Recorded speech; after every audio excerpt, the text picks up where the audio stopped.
কেন থাকবে? আচ্ছা, আমরা আমাদের মতো আছি। আপনি কি নমিনেশন চেয়েছিলেন ধানের শীষের পক্ষ থেকে? কেন ধানের শীষের পক্ষে কেন চাইবো? আমি আমার দলের প্রেসিডেন্ট আর নমিনেশন তো আমি দিতে পারি।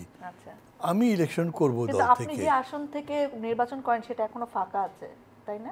সেটা তো তাদের ব্যাপার। কিন্তু আর্মি যদি ওদের কোনো ধান্দা টান্দা থাকতো তাহলে 5 আগস্ট তাদের জন্য সবচেয়ে ভালো সময় ছিল। আমি একটা তো আছেই যে যেহেতু এখনো পর্যন্ত আওয়ামী লীগ মানে কাজ নিষিদ্ধ থাকলেও এইভাবে ওইভাবে তারা সক্রিয় আছে। অনেকে ডে 1 থেকে বলছে যে ইলেকশন হবেই, বলছে যে তার তখন আমার প্রধান চিন্তা ছিল প্রফেসর ইউনূস এটা কন্টিনিউ করবে আমার মনে হয়নি কখনো। তার না খুব লোভ আছে এই ব্যাপারে, না তিনি এনজয় করেন, না তিনি এটা বোঝেন, সব মিলে উনি পারবেন না। তারপরে যদি দেখি তাহলে আমি দেখছি সবগুলো পার্টি ইলেকশন করতে চাই। আর্মি যদি ওদের কোনো ধান্দা টান্দা থাকতো তাহলে 5 আগস্ট তাদের জন্য সবচেয়ে ভালো সময় ছিল। আমি মনে করতাম ভোটটা হয়ে তাহলে যাবে কোথায়। আর শুনি যে ইন্টারন্যাশনাল ফোর্সেস যেগুলো আমাদের এখানে প্লে করে তারাও এটা করতে পারে। এখন আমি আবার বলছি ওই ফ্যাক্টরগুলো বোধহয় সেম আছে, কিন্তু বেগম জিয়ার অসুস্থতা এখন একটা বিরাট ফ্যাক্টর। যদিও আপনি ইন্ট্রোতে বললেন যে 10 তারিখে বিটিভিকে রেকর্ড করতে বলা হয়েছে, সমস্ত টিভিতে দেখেছেন, কিন্তু তারপরেও বেগম জিয়ার অসুস্থতা এখনও মানে একটা পিকিউলার অবস্থা। কি ধরেন, যেমন আমাকে যারা যারা জিজ্ঞেস করে ভাই ওটার অবস্থা কী, তা আমি বলি যে এটা আছেন তো, আছেন কি মানে অদ্ভুত ব্যাপার, কেউ বিশ্বাসই করতে চায় যে উনি আছেন। এবং কীরকম একটা ব্যাপার হয়েছে যে বিএনপি আমার বিবেচনা, আমি আগে থেকে বলছি এটা এই যে মেজর পার্টি এই নির্বাচনের মেজর প্লেয়ার তারাই হয়তো উইন করবে এরকম হতে পারে। সেই দল যিনি স্টিয়ার করবেন ইলেকশনে একটা বেগম জিয়া হতে পারেন আর একটা তারেক রহমান হতে পারেন। বেগম জিয়া বেড রিডেন কবে উঠতে পারবেন তার ঠিক নেই, আর তারেক রহমান দেশে ফিরবেন না বলে একটা প্রায় আধা ফর্মাল ডিক্লারেশন মতো হয়ে গেছে। আর এখানে একটু প্রশ্ন আমার, যে আমরা তো অবশ্যই চাই যে বেগম জিয়া আমাদের সকলের মাঝে ফিরে আসুক, আমাদের সকলের প্রার্থনায় তিনি আছেন, কিন্তু মানে তার এই যে অসুস্থতা বা সুস্থতার সঙ্গে আসলে মানে নির্বাচন পেছানোরও সম্পর্ক আছে বলে মনে করছেন আপনি?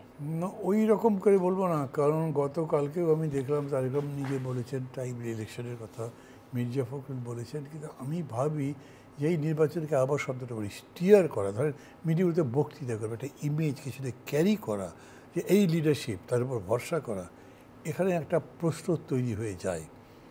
বিএনপি কি খুব কমফোর্টেবল ফিল করছে এই সময় আমি জানি না।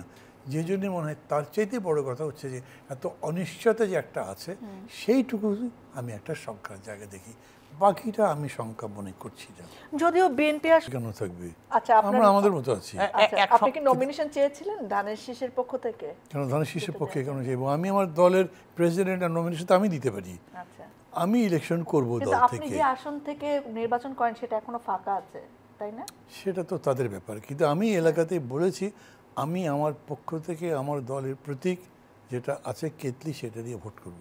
আচ্ছা, এখন ধরেন সমঝোতা যদি হয়ে যায়, এটাকে যে জোট বলছে না বারে বারে, খুব খেয়াল করবেন কেউই কিন্তু এখন জোট বলছে না। ওই জামাত ইসলামও জোট বলে না, তারা সমঝোতা বলে, বিএনপিও জোট বলছে না, সমঝোতা বলে। তার মানে আপনার সাথে আবার পলিটিক্সে কর্মসূচি হয়তো মেলে নাই, কিন্তু আসন ভাগাভাগি করতে পারি because of relative advantage, that's all. Okay, মানে আপনি জোটে নাই কিন্তু সমঝোতায় আছেন বিএনপির সাথে? না না, আমি কি আছি তা বলছি না, যা বলা হচ্ছে আমাদের যে জোট আছে সেটা হলো গণতন্ত্র মঞ্চ, সেটা একটা পলিটিক্যাল জোট এখন পর্যন্ত। আমরা অন্যদের সাথে পলিটিক্যালি যাওয়ার চেষ্টা করছি, বিএনপির সাথেও যে আমরা কথা বলছি বা যতটুকুই বলেছি এমন কোনো কথা হয়নি, সেটা রাজনীতি নিয়েই কথা বলছি, নাহলে শুধু আসন ভাগাভাগির আলোচনা তো আমরা করছি। মানে বর্তমানে রাজনীতিতে মুক্তিযুদ্ধের পক্ষ বিপক্ষের ভাগটা বড় নেই। একটা তো আছেই যে যেহেতু এখনো পর্যন্ত আওয়ামী লীগ মানে কাজ নিষিদ্ধ থাকলেও এইভাবে ওইভাবে তারা সক্রিয় আছে। অনেকে মনে করে যে এইভাবে ওইভাবে মানে কোনভাবে, দিল্লি থেকে হোক দেশের মধ্যে থেকে হোক, অনেকভাবেই হতে পারে, সেটা অন্যের কাঁধে চড়ে হোক, তখন ভাবছেন লাঙ্গলের কাঁধে চড়বে, এরকম অনেক রকম হতে পারে না। সরাসরি নামতে না পারলেও যেভাবে হোক নামবে, নেমে ভোটে তারা তাদের ভূমিকা রাখবে এই হিসেবে যদি তারা থাকে। কিন্তু এরকম দেখা যাচ্ছে যে যদি জাতীয় পার্টিও নামে, তারা এই মুক্তিযুদ্ধের চেতনার কথা বলে বড় করে নামবে সেটা আমি দেখছি না। ঘটনাচক্রে এখন পক্ষ বিপক্ষ হিসেবে বিএনপি এবং জামাত অ্যাপিয়ার করেছে। তো বিএনপি জামাতকে অ্যাড্রেস করবার চেষ্টা করছে, কি বলে অ্যাড্রেস করবে? এতদিন একসাথেই তো আন্দোলন করেছে, রিজার্ভেশন ছিল কিন্তু বিএনপির কখনো ছিল না। এখন ডিফারেন্সিয়েট করবে কেমনে? এই ডিফারেন্সিয়েশনের জন্য তাদেরকে এই কথাগুলো আমি মনে করি বলতে হচ্ছে বা বলছে তারা। কিছু সাইদ হবে খান, বলে মনে আপনার হয় কাছে না। শুনতে চাচ্ছি, আপনি কি মনে করেন যে এই পক্ষ বিপক্ষ একটা ফ্যাক্টর হিসেবে কাজ করবে? গত সময়ে যেরকম হয়েছে সেটাই হবে ভবিষ্যতে? আচ্ছা,